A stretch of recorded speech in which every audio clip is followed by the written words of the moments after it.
and the horn blew. It was halftime, and the ref blew his whistle, and Robert just kind of took the ball and nonchalantly tossed it up in the air, and it bounced off Holloran's head. Well, naturally, everybody in the gym who was a Morristown fan took that as a slight, and they were sure that Robert threw the ball at Holloran. And it wasn't that way, but that's how perception can change things. The game goes on. It's a nip and tuck game, and down the stretch, the ball, every time the ball comes down the floor, Tahanaka says, "Get the ball into Drummond, get the ball into Drummond." And Heuvelton won the game. It was a close game. It was like a 53-52 game, something like that. Robert ended up with his 30 points. The game that Dave was talking about, the Lisbon game, this morning I had the pleasure of being with Jerry Howerhan, one of the all-time great coaches in the North Country. And Jerry said, "What are you doing today?" And I told him I was coming here. And he said, "Larry," he said, "you got to tell a couple of stories." And he said, "Tell the story about the day that I was driving around the countryside, and I was out in DePoyster for some reason, and I drove by the Drummond farm, and I saw Robert out working out in the yard on the farm. And I pulled over and we talked, and Robert said, 'Come on in, Coach.' And he said, 'I went into their kitchen.' And Howerhan had some great teams in Canton at that time. And Howerhan said to Mr. and Mrs. Drummond, 'You know, if Robert would be willing to come to Canton, I'm sure I can find a home for him to live in. If he would just move over to Canton, he can play with Hal Cohen.' And Jerry said, maybe I went a little bit overboard that day trying to talk him into moving. Well, that year, that was the year that Hal scored the 53 points and drained something like 595 consecutive free throws. Jerry told the story that Hal got his 53 over at Brushton, and 2 nights later, Robert comes into your gym and gets 55 here to set the record for the North Country. I said to Jerry, I said, "Where does Robert stand as far as North Country basketball players?"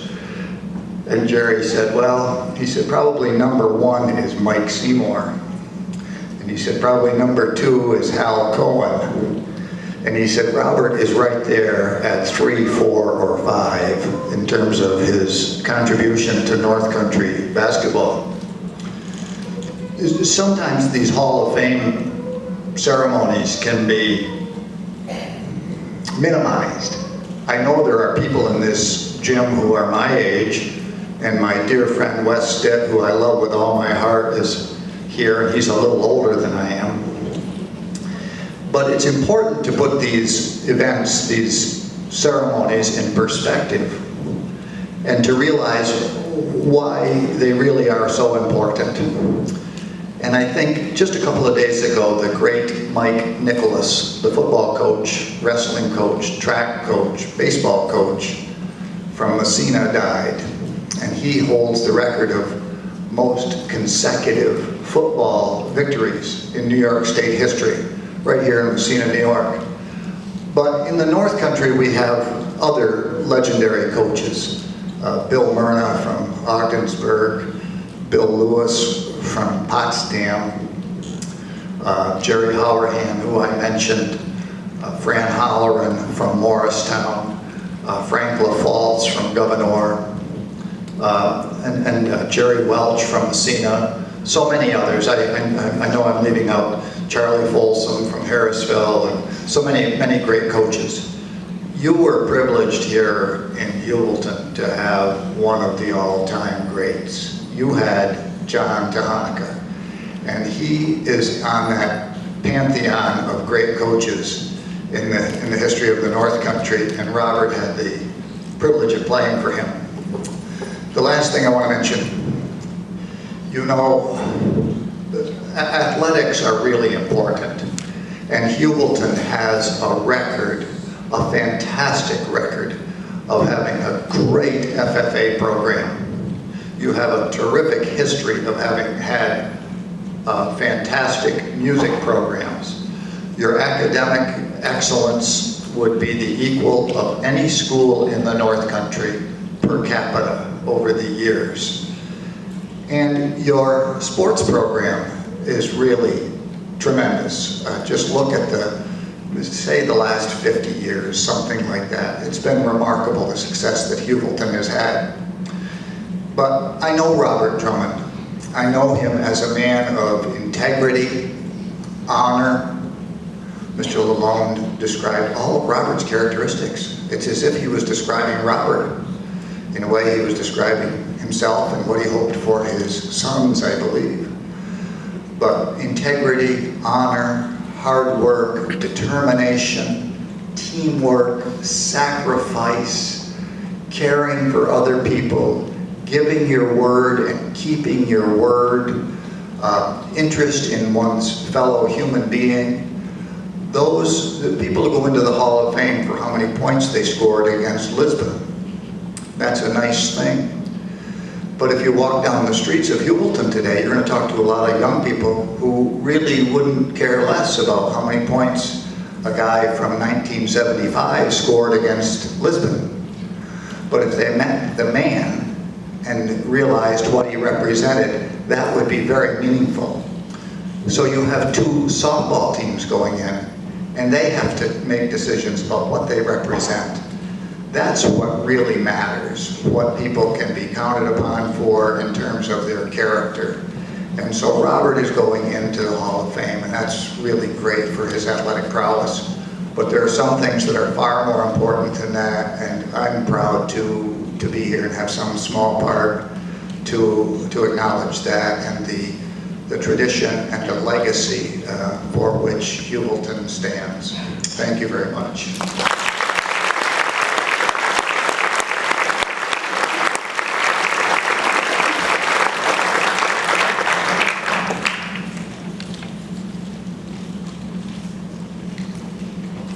Thank you, Larry. I wish I was up front watching people shake their heads when you referenced that Morristown was going to be really good. I don't know if they were agreeing with you or they were not believing a word of it. Without further ado, I'd like to either have Robert Drummond come up, and if he'd like to say a few words and accept his nomination to the Hall of Fame, or if he'd rather be like his brother and send his sister up to accept it, that would be okay.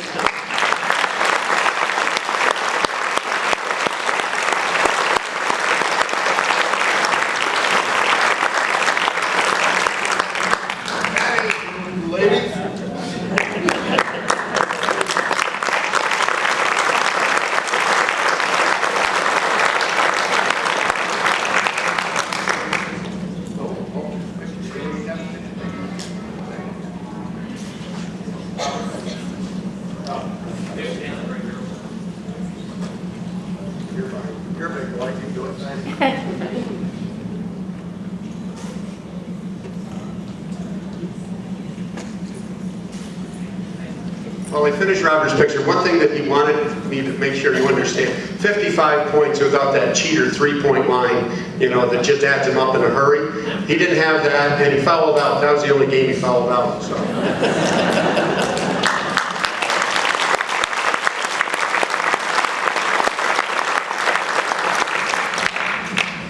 Well, I guess you guys really, were Dave running someplace? No, I just saw you. But I just wanted to thank everybody for the Alumni Association for having me and inducting me into the Hall of Fame. And I just wanted to thank all my family and everybody in the community, including like some of our players, past players that I actually played with. The community commitment from all of us, all of our parents, they were just tremendous for all of our community. I remember even growing up when I was little, your Richard Dodds and people in the community, we'd play football. I was just a kid, they'd be running over top of me and I'd end up crying and whatever. It wouldn't need any sympathy for those guys. So anyways, I think all that helped me a lot. And then I know when I started basketball, going out for the team, I remember, your Daniel House, Wayne Levax, Al Garson, those guys, Glenn Turman. Started to play with those guys, and those guys coming in. And I know, it was JV, and John Hanukkah came to me and said, Bob, you're going to play the varsity. And I said, I remember distinctly saying, I said, no, John, I don't want it. He said, well, if you don't play here, you're going to play any place. And I said, so I played varsity. But anyways,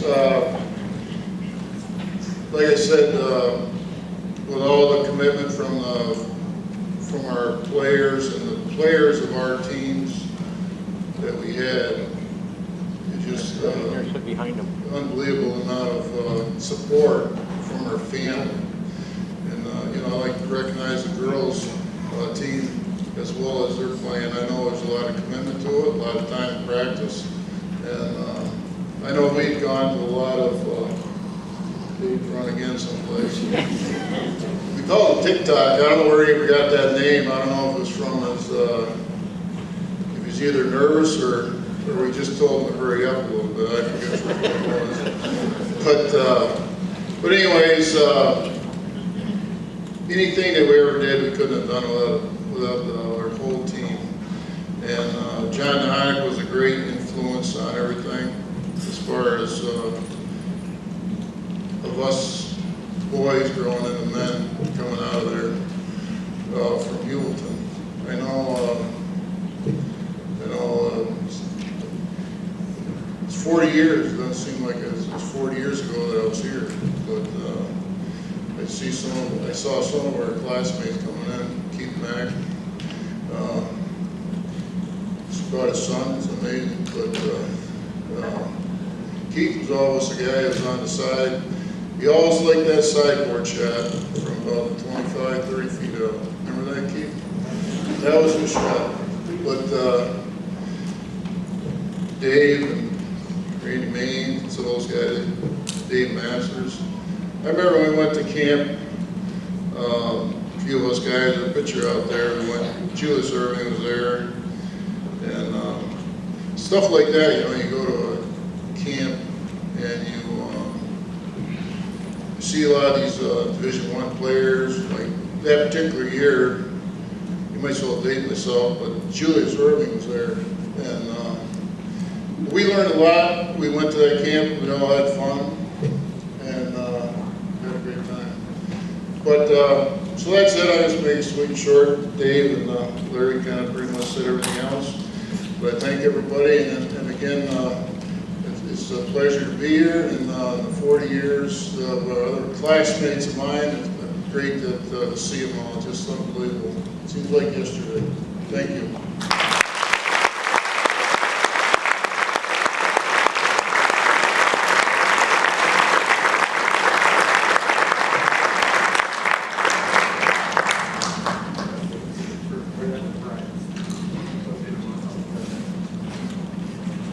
The other thing was, Dave asked me, he said, Bob, could you have gotten a haircut before you came?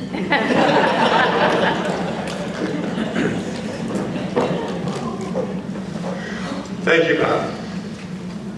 Our next group going into the Hall of Fame is the 1995 girls softball team, and one of the reasons that they've been nominated and selected to go in was they are the team that initially, I'm not going to say initially, but set the standard for girls athletics that has been looked up to and strived for. And it's kind of an interesting paradox that they were the first team that showed the world, showed the girls in this school, showed the boys in this school that going to the state Final Four is possible. We're not just a little school that we put together a few teams now and then we get lucky, and then we get off to a, you know, maybe win Section 10, but you lose in the playoffs. These girls showed Northern New York that it's possible for a small school to go to the state Final Four in softball. Their record was 13-1 in the league, 19-2 overall. They were the regular season Class D champions, Section 10 Class D playoff champions, New York State Regional Class D champions, and they were the New York Public High School Athletic Association Class D State Championship semifinalists. And I was going to say I had the privilege, and it was, but I called up Al Minkler, Coach Minkler, and said, tell me about this team. And in Al's normal, verbose manner said, well, there's really not much to say about them. I said, give me something to work with, would you, Al? I said, Al, maybe you'd like to say something. Is Al here, by the way? No? Darn, I had a big speech written up for him to read. He did say that one of the things that they started at this year was a coin. And I'm going to ask, do any of your girls have your coin still? Across the table. Okay. It said expect to win. And these girls were all given a coin that said expect to win. And on the other side of the coin, I believe it says do what it takes. And that kind of became the mantra for this girls' team, the following girls' team, the following programs that went on, is Heuvelton never steps foot in a gym or on a field and expects to lose. It's a whole mindset complete through the athletic program that we expect to win. Now, where does that come from? It would be nice to think that all of a sudden this bunch of girls got together one day and said, hey, let's go play the state championship or Final Four softball team. It doesn't work that way. And I'm preaching to the choir because I look at you parents out there, and in softball, I can only imagine how many times you came in with a sore arm from pitching to your kid, or from hitting fly balls to your girl, or how many times you said, we're traveling where for a game tonight? How many miles did we put on our car this season going from one game to another to another? How many little sisters and brothers did we drag with us so they'd see that you were going to be, they were the next generation, they were going to be expected to perform at that level. So today, before you girls leave, I want you to find either a parent or a neighbor or someone who had an impact and say thank you. Because without all these people that are here to see you honored today, none of this would ever happen. So before you leave today, don't be embarrassed. Don't think your father's going to shrug away when you go to hug him. He won't, I promise. Give him a hug and say thanks. Because that's what this athletic program, that's what this school is about, is building the next level.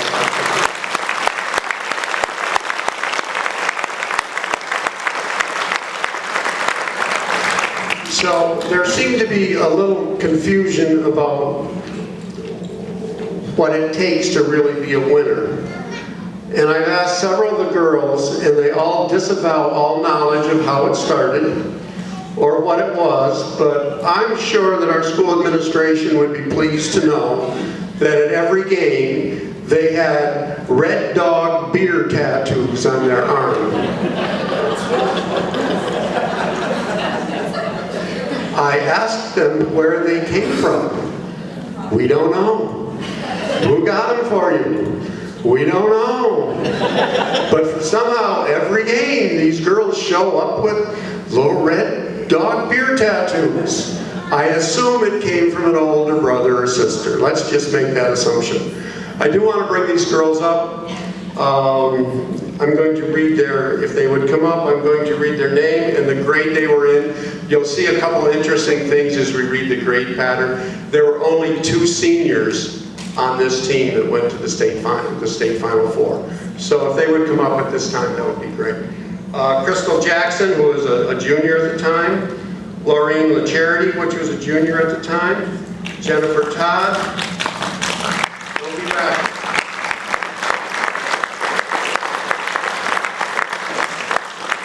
Was a junior at the time. Giselle LaRose was one of the seniors.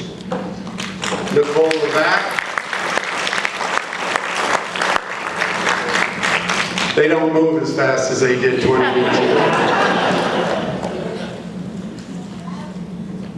Nicole was a junior. Jen Brady was in 10th grade. Christina Cook was a senior. Jennifer Cole was an 8th grader. Alexis Shaw was in 10th grade at the time. Jennifer Adams was in 10th grade. Danielle Johnson was in 9th grade. Sarah White was in 11th grade.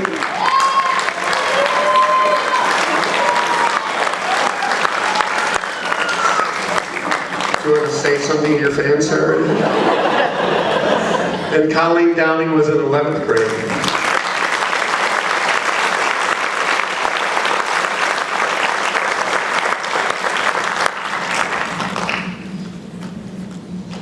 There's a couple interesting things that you're going to see here with these ladies.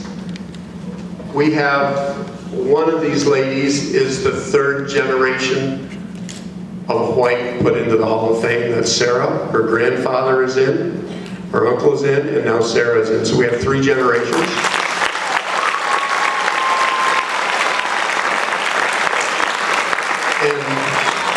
And if you're wondering, Doug White, I don't know, is he with us today?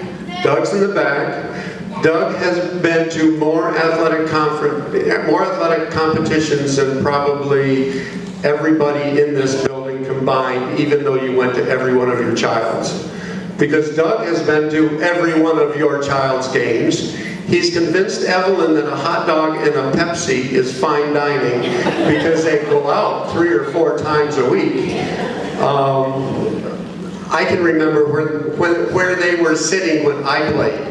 So that tells you what great supporters they are. Another thing that we have in the Hall of Fame today is Jen Brady. She's following her older sister. The Brady family has been a mainstay of softball in the school for many years. And Jen Cole was our lone 8th grader on this team, and 4 years later, her pitching took the team back to the States. So if we could have one more round of applause. Steve?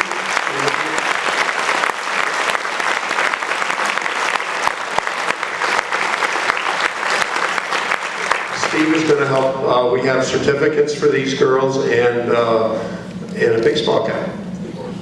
And a court. Richard, do you want to do the corsage? Oh.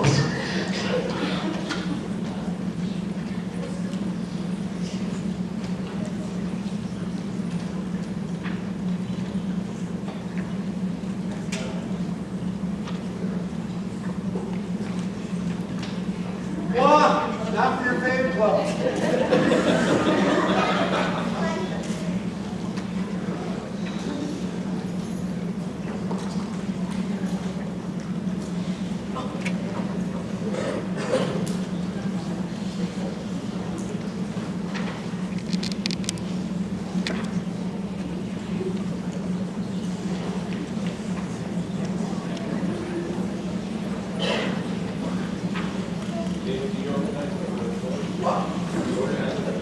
We can organize it for a photo. Girls can organize for a photo.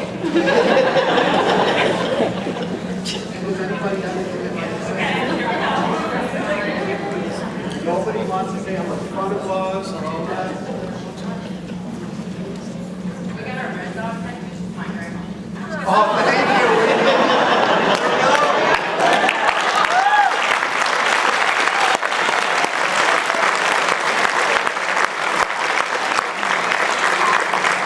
It's all good to throw Grandma under the bus, you know? Grandma's not here to defend herself.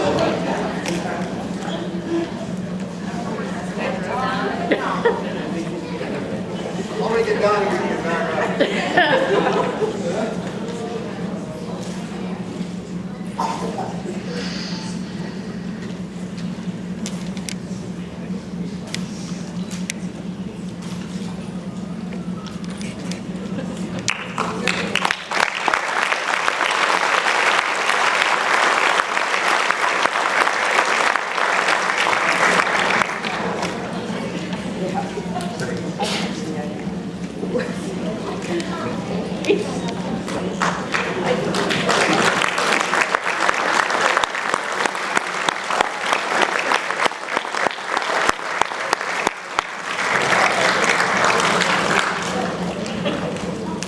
I think it was so great that so many of the team made the effort to come back for today. We really appreciate that. It makes these days so much more special.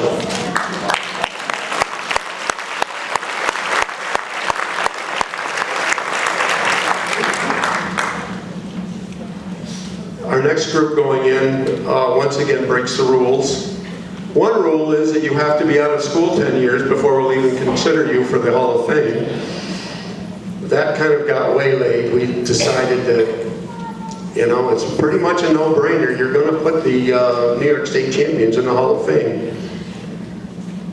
They again didn't start their career a year ago and decide to go to the States. They've had a lot of help along the way. They've had a lot of parents and a lot of coaches and a lot of opportunities. And I'm not going to tell you that they had more opportunities than players at other schools. I think this particular bunch of girls took advantage of them. I know that we had the privilege of working with some of them when Coach Hebert and I had a K-6 program. Some of the older athletes came down and helped us, and I'll share a story about that in a minute. I was also told that at K-6 I made one of the girls cry. I don't believe it, but I was told I did. Anyways, we always felt in our K-6 program it was to do two things. It was to help the young athlete. In K-3, which is where I worked, all we wanted you to do was love coming to the gym. We didn't care if you learned anything. We didn't care if you could dribble a basketball. We didn't care if your parents couldn't tie your shoes. We just wanted you to come and love being in the gym. And we would try to do a little fundamental work. And I just remember one thing we were doing was teaching little kids how to pass a basketball, how to throw bounce passes. And bounce passes are a very integral part of the game of basketball. You have to learn how to do it right. And it's pretty simple. You step at the person you're going to throw, and you throw the ball out on the floor, and you're pointing your thumbs down, and the ball rotates the right way, and it comes up to the waist of the other person. And that's how you throw a bounce pass, and everybody here knows that. So one of the people that had come down to help was Olivia St. Pierre. And I said, Olivia, why don't you work with that girl there? And I watched Olivia throw a bounce pass. I said, oh my, Olivia, don't work with that girl. You need to go down and work with Coach Hebert. So she very casually takes the ball and goes down and throws Coach Hebert a bounce pass. Mike looked at me like I had done him the dirtiest deed in the world. I said, Mike, I didn't teach her how to pass like that. So we took Olivia at that point and decided that she was probably at the 3rd grade level, although she was in 8th or 9th grade. But these girls had moved along. I remember we had Katie Mack, what a sweetheart. She had to miss practice because she was in a talent show. And here, you know, 5, 6, 8 years later, these girls are taking us to the States. I asked Rob if he wanted to say anything. Rob was one better than Al Minkler. He showed up. He still doesn't want to say anything. So we won't make him. It was a very exciting and interesting winter with this girls basketball team. And I've been around sports a long time, and I'm the traditional downer, you know. Well, they got lucky on that one. Well, they probably won't win the next one. You know, and every time they win one, I'd be sure that the next one, you know, is just not going to be the one they're going to get over. And what fed into that was I'd ask Rob, who you got next? And he'd tell me, and I said, what do they got? Oh, Dave, they got 2 really good shooters, and they're really big, and they're really fast, and we don't match up well against them, and he'd go and win. So I'd say, who you got next week, Rob? And he'd say, oh, we got so-and-so, and the same story. You know, they got a couple really good guards, and they're really big, and they're really fast. And finally, I figured out Rob was reading the scouting report for the Cleveland Cavaliers and didn't know the difference. When the girls went down to the finals, Heuvelton was pretty much a ghost town, and that was okay. You know, it's all right. You live in the North Country, you can take a little peace and quiet. And when they won on Saturday, everybody that hadn't made the trip knew they'd made the wrong decision. Darn, I should have gone. But some of us stayed home, and I can just remember, I have been going to the church just down the block for 59 years. And the buzz that Sunday before church was, it's going to start, the girls, first quarter, the girls are up. Second quarter, the girls are up. Well, in all my 59 years of going to church, I've never seen anybody come in the back door of a church in the middle of a service, stand in the middle of the building and said, "The girls won!"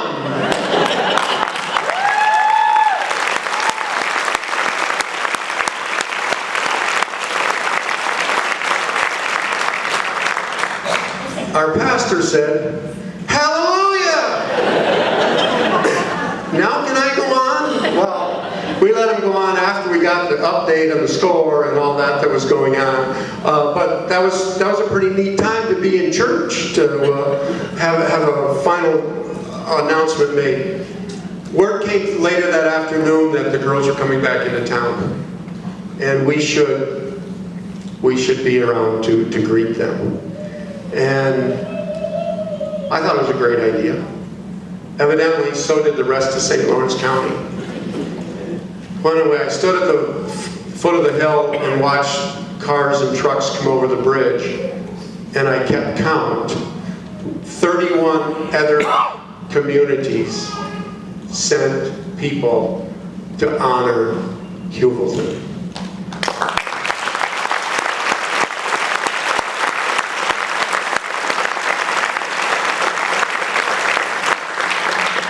I was so thankful that there wasn't a fire in any other town. While the hook and ladder, the big ladder trucks from Canton and Augsburg are parked in front of the school. A friend of mine who had been around with athletics a long, long time, and he's since passed. In the middle of one of Syracuse's runs, he made the statement, "David, I hate playoffs." And I looked at him and I said, "How can you hate playoffs? They're fun, they're exciting."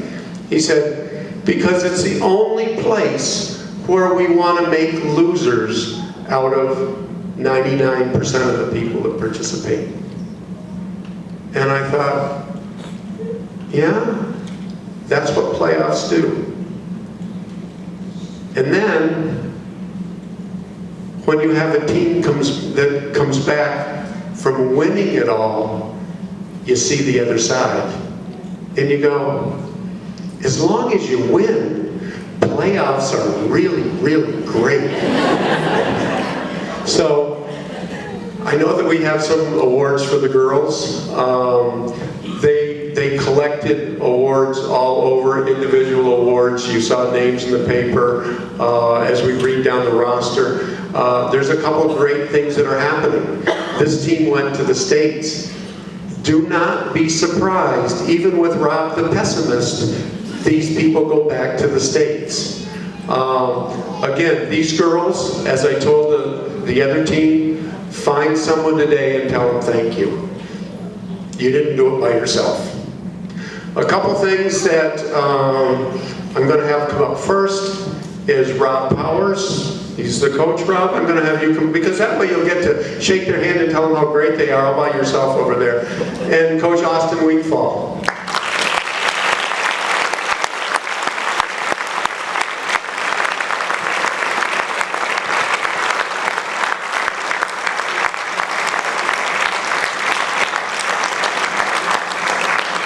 These are two great men to have involved in the athletic program. Coach Powers has been a graduate of Heuvelton School and plays a lot of basketball and coaches basketball and loves the game.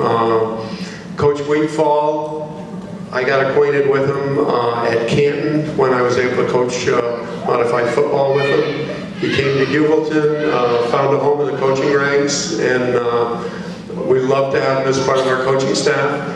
And by the looks, he's even got Rob dressing up a little bit. Yeah. We certainly can thank Austin for that. I'm going to read the roster, and if the girls would come up as I call their name. Olivia St. Pierre.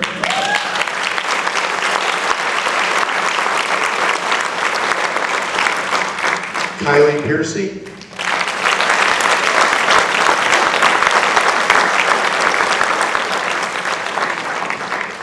Taylor Dolly.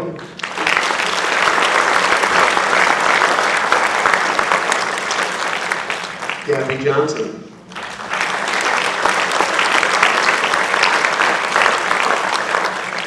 Christy Donnelly.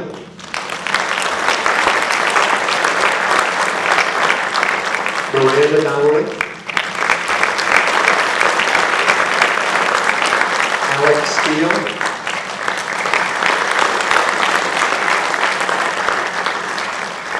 Natalie Barr.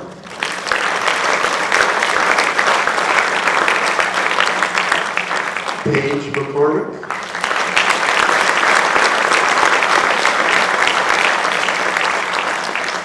Jalen Calkins.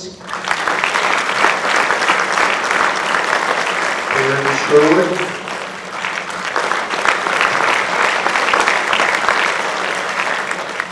Caden Mack. Katie Palmer.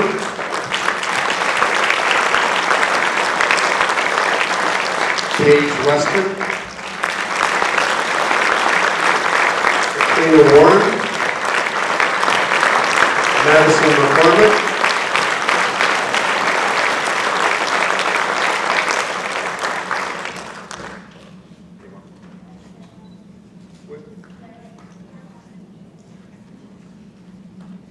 Oh, I'm sorry. It wasn't on my list. Lara Martin. And I couldn't see way over there.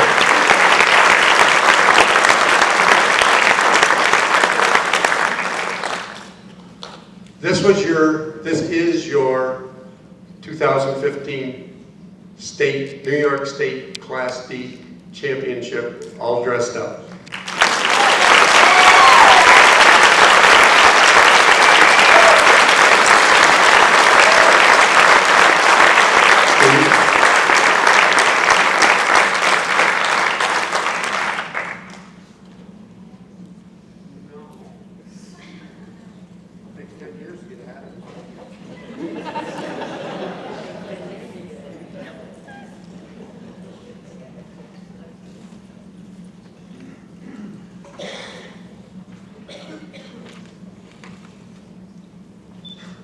Rob is recanted. He'll say a couple words. We're so excited.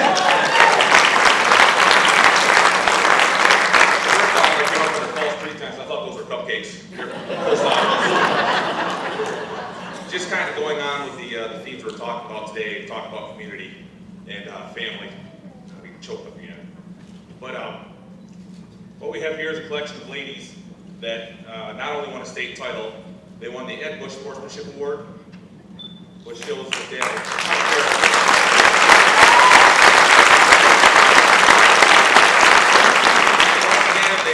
a New York State Scholar Athlete team with distinction. distinction, which means they're wicked smart on top of that.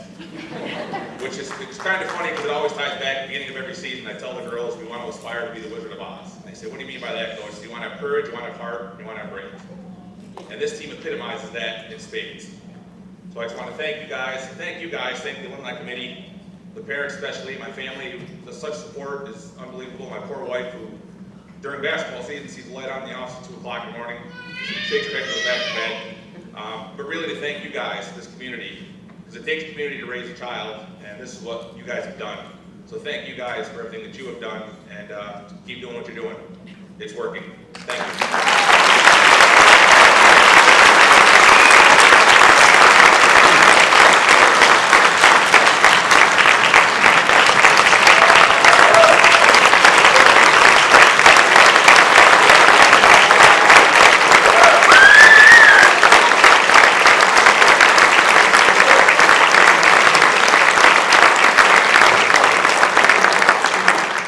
At this time, Coach Steele, I believe, has a presentation for the girls.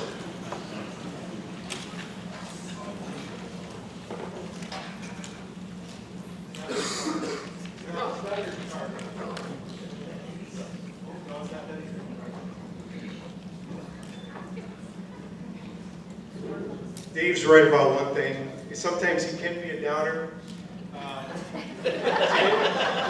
You know, Bob is right too. So Dave called me up one time when we just got back from a baseball run where we played for a state championship, and we were on the unfortunate part, lost my run. Dave calls up and he said, Dave, yeah, Dave, lost my run, huh? Uh-huh. Okay. And that was about it. Would have rather been on this recipient part. Just want to point out that I have some alumni connections as well, and Bob Drummond kind of alluded to some names, and I heard some names, and I just wanted to mention that Bob Drummond was one of the names that was mentioned in our house quite often. I had 2 sisters who graduated from Heuvelton. My mother and father also graduated from Heuvelton, and my grandfather was a board member for many years with Stanley McAdam, and they were good friends. But one of the people, Bob, that was in our house quite often was Alan Gutterson, and he dated my sister. So that's one of the reasons why he was in my house. So anyways, talk about the Bulldog House, and this is something that these ladies have been waiting for some time. And I would like to thank the community and the Heuvelton Alumni Association for the outpour, I should say, of donations. And if it wasn't for you, this wouldn't happen. But one of the things that come along with this highest pinnacle of all pinnacles, winning the state championship, they get to put on some jewelry. And one of those things is a nice ring. And also, along with that, is a nice looking jacket. And so if it wasn't for the Heuvelton Alumni Association and all of your outstanding donations, we wouldn't have that. So thank you.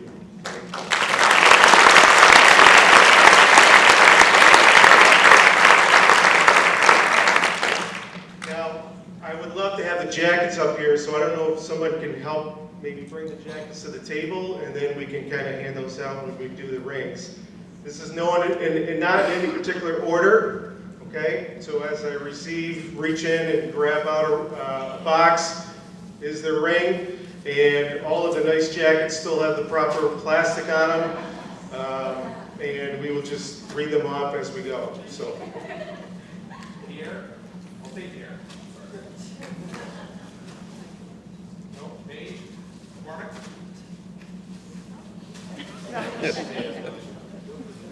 Fred? Oh, I'm sorry.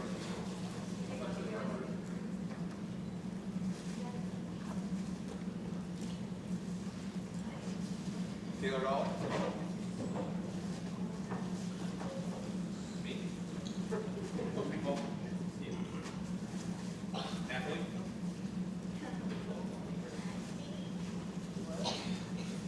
Mark?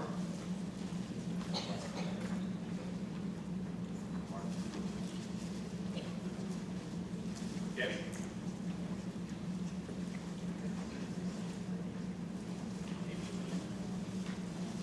Kate?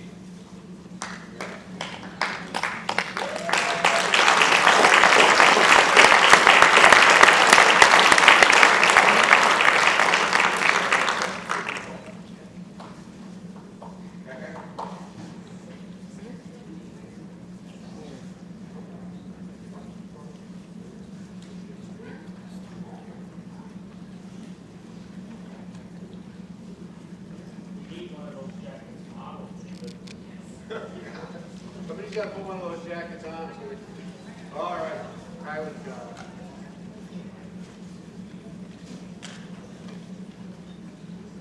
make sure you do this full turnaround. Walk across the stage.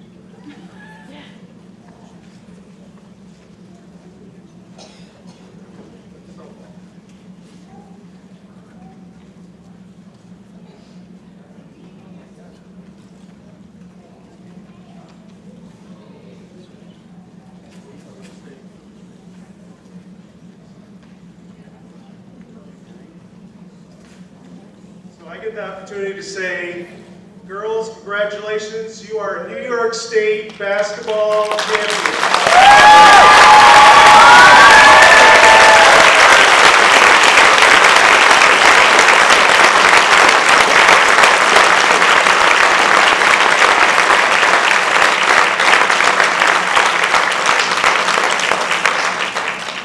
Get them where you want for everybody to take a walk across with the jacket. People want to see the jacket.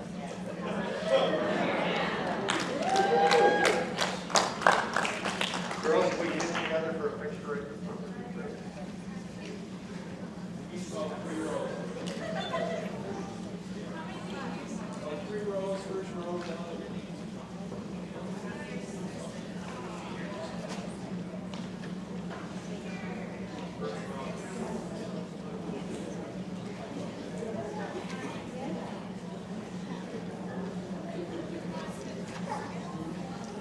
I could organize them if you'd like Richard to tell you more jokes.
Congratulations, ladies.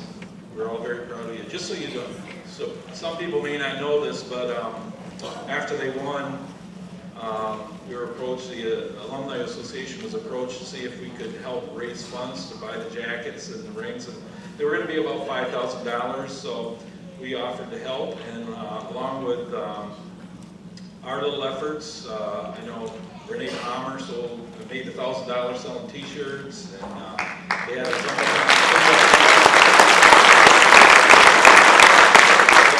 raised over $800, and then the community support was great. We raised, I believe the total was around $6,800 for these girls, and And the balance, I guess, is going to go for signs on the entrance to the village. So thank you very much. I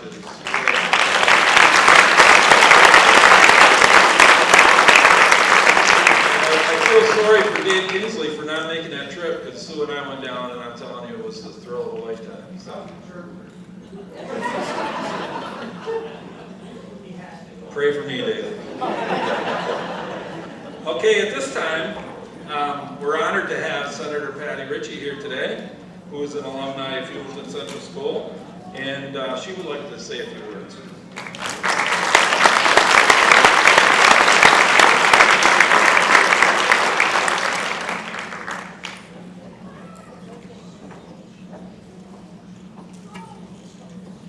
So I'm glad that I could be here today as a proud alumni of Heuvelton School.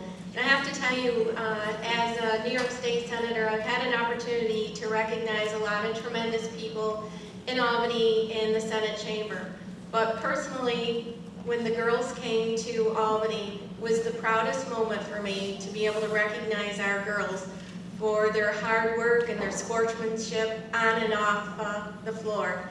So as you saw them up here today and you noticed that they got their wonderful rings and jackets, there were a couple things missing. So with help from the athletic director and my colleagues in the Senate, we were able to get a $30,000 grant for Heuvelton Schools so that the girls can first run out this year in new warm-up outfits and new jerseys.